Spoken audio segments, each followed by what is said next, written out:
Carissimi dreamers, sognatori e sognatrici di una vita finanziaria migliore, benvenuti su Maximize Business, nuova rubrica. Affronteremo dei temi con dei video specifici settimanalmente in cui parleremo di vari aspetti del mondo blockchain, cripto, in video abbastanza corti, delle pillole informative. Quindi non mi vedrete se non nell'introduzione, e questo si può dire che è il primo video di questa serie. Vi sarà capitato, se siete appassionati come me in questo periodo, di vedere una quantità incredibile di video, anche di articoli o di social che parlano del merge di Ethereum che sta avvenendo, è avvenuto in questi giorni, ed è un tema molto importante perché si dice potrebbe cambiare il futuro di tutto l'ecosistema cripto, ma non solo. Di cosa si tratta e perché è così importante? Con questo video informativo cercherò di farvi comprendere i meccanismi e le potenziali conseguenze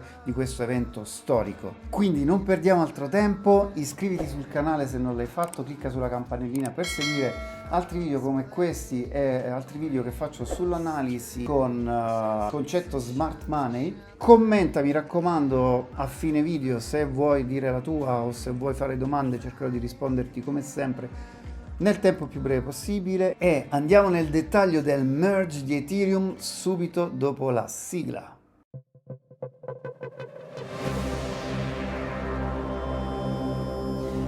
Ethereum, come sappiamo bene, è una tra le più usate blockchain dopo Bitcoin.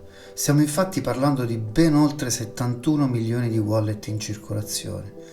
I suoi developers, capitanati da Vitalik Buterin, hanno sviluppato nel corso degli anni un nuovo metodo per l'esecuzione delle transazioni sulla blockchain di Ethereum, con l'intento di ridurne i costi di calcolo e migliorarne la sicurezza, assicurarne la sostenibilità e garantire maggiore scalabilità.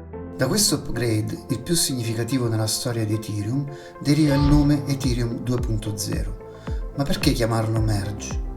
Merge in inglese significa fusione, unione, e riassume lo sviluppo di una nuova tecnologia volta ad unificare, se così possiamo dire, tutti i diversi modi con i quali la blockchain di Ethereum crea un nuovo blocco. Quali sono questi modi? Originariamente Ethereum, così come Bitcoin, nasce come blockchain basata sulla proof of work, dove le transazioni devono essere verificate da un network di computer, i miners, risolvendo problemi complessi in cambio del token. Tuttavia, a partire da dicembre 2020, Ethereum ha sviluppato una blockchain parallela, la Beacon Chain, introducendo per la prima volta il meccanismo di proof of stake della blockchain Ethereum. Proof of Stake è un meccanismo di consenso nel quale, per mantenere la sicurezza e funzionalità del network, invece che capacità di calcolo, i partecipanti, ora chiamati validatori, devono mettere in staking del capitale sotto forma del token nativo tramite uno smart contract. Nel caso di Ethereum, ogni validatore deve investire e mettere in staking almeno 32 Ether, senza la possibilità di recuperarli, almeno per ora. Ethereum è per quasi 2 anni esistito su 2 blockchain separate, la Mainnet e la Beacon Chain. Se la prima ha sostenuto l'intero ecosistema utilizzando la Proof of Work, la seconda è stata utilizzata come test per il sistema Proof of Stake. Nello step successivo, il merge, l'attuale Mainnet di Ethereum si fonderà con il sistema Beacon Chain. Questo segnerà la fine del Proof of Work per Ethereum e la completa transizione dal Proof of Work al Proof of Stake. In tale processo, tutta la storia delle transazioni di Ethereum sarà portata sulla nuova blockchain e il mining di Ethereum diventerà passato. L'immediato beneficio sarà una maggiore capacità di gestire transazioni. Ethereum è diventata negli ultimi anni una tra le più importanti blockchain proprio per essere stata la prima a supportare una serie di servizi impossibili o non ancora possibili per Bitcoin. Oltre a parlare di gestire pagamenti finanziari, scambiare criptovalute che girano sulla blockchain di Ethereum, abbiamo la possibilità di scrivere ed eseguire smart contract, custodire token non fungibili, ossia gli NFT.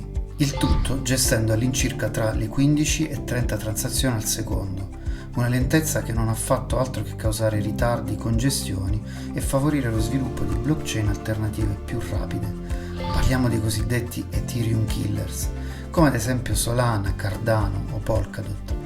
Con questo upgrade, secondo alcune indiscrezioni, la blockchain di Ethereum potrebbe gestire fino a 100.000 transazioni per secondo, risolvendo così tutti i problemi citati precedentemente, favorendo una maggiore scalabilità e aprendo la strada a nuove applicazioni.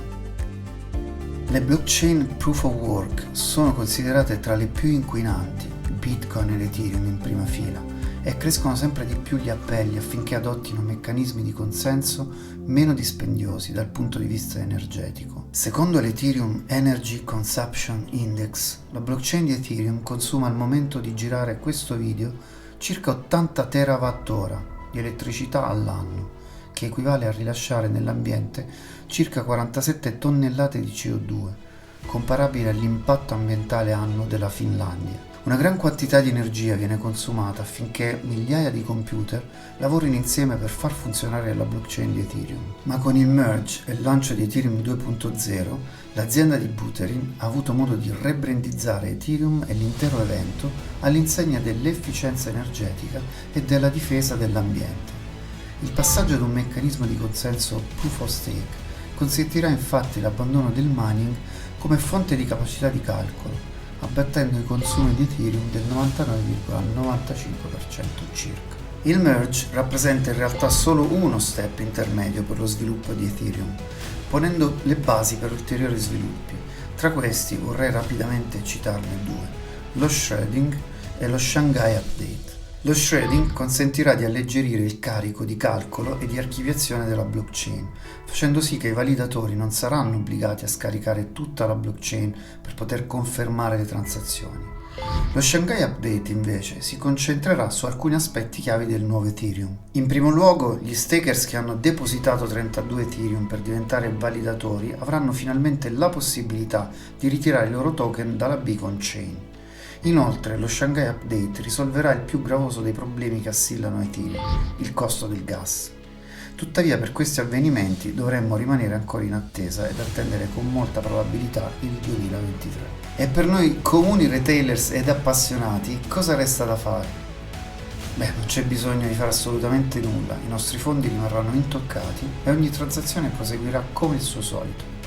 Per questo è fondamentale ricordarvi di prestare la massima attenzione ad ogni richiesta di invio di token ETH2, che non esiste, o di upgrade a ETH2, perché si tratterà sicuramente di una truffa.